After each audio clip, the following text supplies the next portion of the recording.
All right, listen up. First things first, the conditions down here are repugnant. It's infested with rats, moles, and some strain of flesh-eating virus. Pretty metal. Is it metal for none of you to care at all? Yeah, it's way more metal if we don't care about it.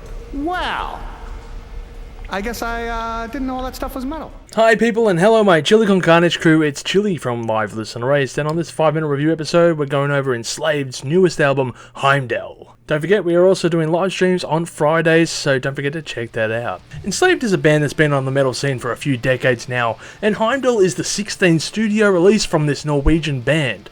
I was sure in leading up to researching this episode I had heard at least one of their albums, but I was proven wrong. Enslaved is one of those bands I know of in name only, and given my appearance, well, some might find that hard to believe. Except for the track Storm End, I haven't heard any of their music, so that's time to break that down.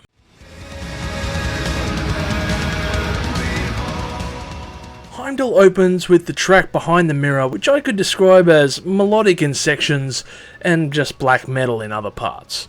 There are those occasional snarls you can expect to hear from a Mayhem album, but the major difference is that there are a lot of clean vocal harmonies and guitars that are actually very listenable.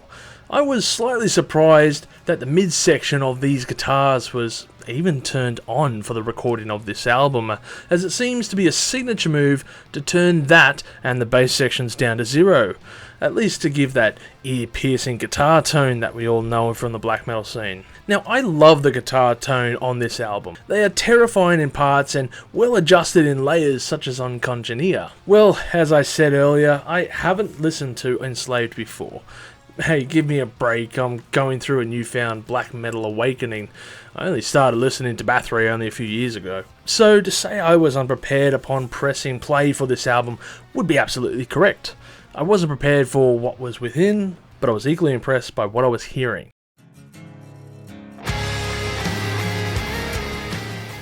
The song Forest Dweller in particular caught my ear for its semi-acoustic opening that builds its track with that grandiose beginning and clean vocals in a slow tempo only for it to give way to the pit of darkness as the song shifts its tempo into that aggression that we love. Also, I must give a shout out to the use of keyboards on this track, giving it an almost Deep Purple flair amongst the song. It's just incredible to hear the band shift from clean to scream throughout the track, and they bounce off each other so well. Now, while I said that I haven't heard any of their albums, I did check out one of their previous works on Eld to see how they have changed, and oh boy, have they ever. I mean, I heard they were Viking metal in the early days, but that buzzsaw guitar sound really kills me sometimes. This album is a drastic improvement in production from this era and shows a band that has adapted to a newer style of songwriting that is a balance between their new and old paths.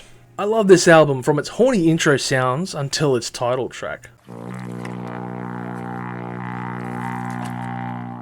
Most of the tracks show a stripped down sound of black metal, embracing the melodies more often with quieter sections that add to the atmosphere of this album and stick with common lyrical themes like sea folk dealing with the harsh elements on the track Eternal Sea. I mean, this track could be used over the top of footage you can find on YouTube when you see those big ships facing stormy seas and rogue waves.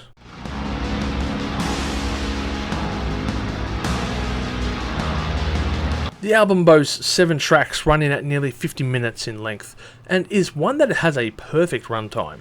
It doesn't overstay its length or feel too short. The music encompasses elements I've heard most commonly with Opeth or Woods of Ypres, while bringing other bands like the aforementioned Deep Purple and Mayhem into the foray, and I find that this album is quite easy to approach and play at any time as opposed to the other bands in this field, which can require a certain mindset. The only track I find vastly different to the rest of the album is the title track Heimdal, which sees the band venture into that kind of 90s Meshuggah territory for the first half of the track anyway. The guitar work shifts violently all over the tonic scale and it stands out amongst the rest of the album for its shift. The vast electronic keyboard sections and riff patterns, I'll admit, definitely have a place on this album.